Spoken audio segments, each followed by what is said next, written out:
Hey, how you doing? I'm Jay the Trader, and I'm here to read for you. The book I'm going to be reading today is called Santa's Little Helper. Are you ready? Here we go. It was Christmas Eve, and all was quiet. Mickey and Pluto were fast asleep.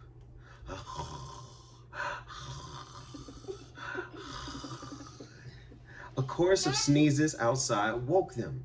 They ran to the window to see the commotion. Mickey couldn't believe his eyes. Santa Claus was standing in his backyard. Attached to Santa's sleigh were 9 reindeer with bright red noses. That's funny, Mickey thought to himself. Isn't Rudolph supposed to be the only one with a red nose? Yeah. Mickey ran outside in his pajamas. "Merry Christmas, Santa," he said. "Is something wrong?" "It's all this sneezing," Santa said. "Dasher was sniffling when we left the North Pole, and now everyone but Rudolph has come down with a bad cold. We all need to get home to bed, but we still have 4 houses to visit." The reindeer promptly let out another round of sneezes. They looked miserable. But what could Santa do? He couldn't leave his last 4 houses without Christmas presents. "Gee, maybe Pluto and I can help," Mickey said. "We'd be happy to deliver these presents for you." "Oh, thank you, Mickey," said Santa. He lifted a huge red sack out of his sleigh. "My gift sack is full of Christmas magic. It will help you make the deliveries." Santa Claus handed Mickey a list of presents to deliver. Then he climbed back into his sleigh, and the reindeer slowly lifted off into the sky, coughing and sneezing all the way. Mickey pulled his sled from the garage and hauled it over to the giant sack of gifts. He expected the bag to be very heavy, but when he picked it up, it was light as a feather. "Wow, that must be the Christmas magic Santa mentioned," Mickey said. "Come on, Pluto, let's finish Santa's deliveries." Pluto grabbed the sled's rope. Right, you see that? Oh, yeah. Pluto grabbed the sled's rope in his mouth. He stepped forward to pull it behind him when suddenly Pluto, Mickey, and the sled rose into the air.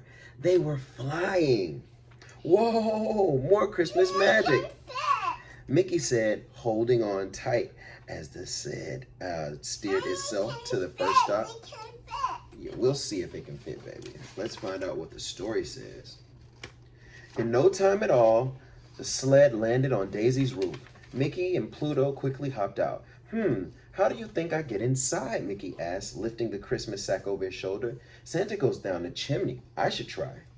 Pluto nodded and Mickey walked to the chimney. He leaned over and looked down. Before he knew it, he was sliding into Daisy's living room. Yes. He landed on the ground with a puff of chimney soot. "This Christmas magic takes some getting used to," he said as he rubbed his sore backside. Yes. Mickey looked over Santa's list and then took Daisy's gift from the giant sack. He had just finished arranging them under the tree when he saw the treats Daisy left for Santa.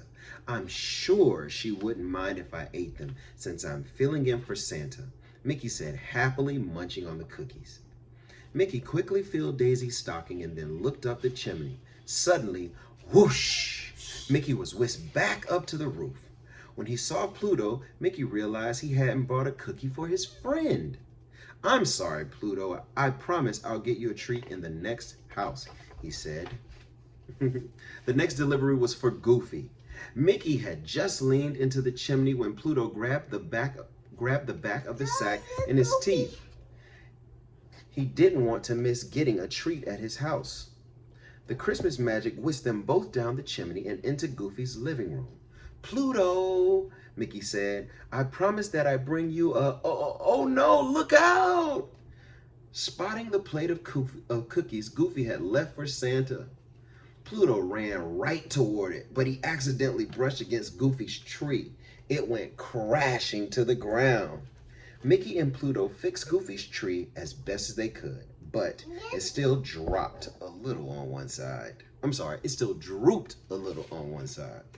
Mickey checked his list and got his friend's presents out of Santa's sack. Maybe he'll be so excited about his gifts that he won't even notice the tree, he said.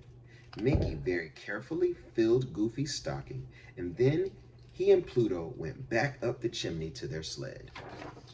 Mickey and Pluto had to hurry. They had spent so long fixing Goofy's tree that they were running out of time to deliver the rest of Santa's gifts. At Minnie's house, Mickey rushed down the chimney, checking Santa's list on the way. He pulled her gifts from Santa's sack, placed them under the tree, and then filled her stocking with goodies. On his way back to the chimney, he grabbed 2 cookies, one for him and one for Pluto.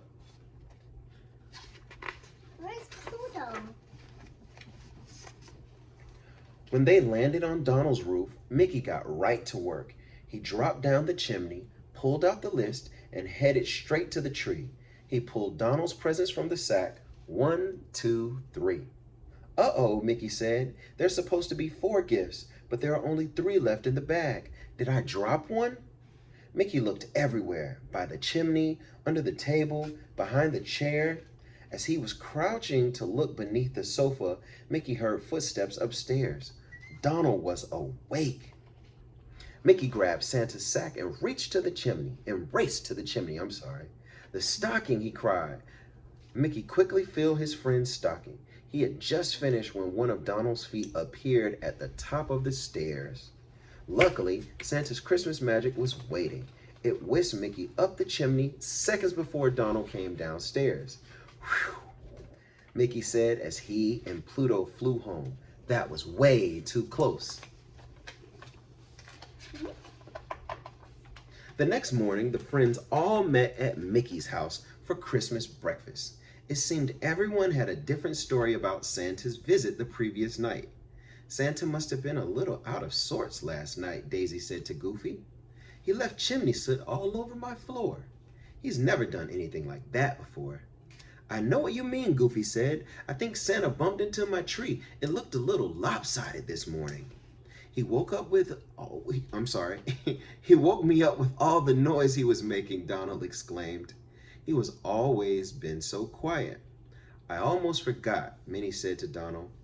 Santa left one of your presents at my house. Suddenly, Mickey realized that he had left Santa's magic sack next to his tree. He looked around worriedly, but the sack was gone. In its place was a box with a tag that said, Love Santa. Mickey unwrapped the box. Inside was a beautiful snow globe of Pluto and Mickey riding with Santa in his sleigh. Mickey winked at Pluto. No, Santa Claus definitely wasn't himself last night, he said. Merry Christmas, everybody.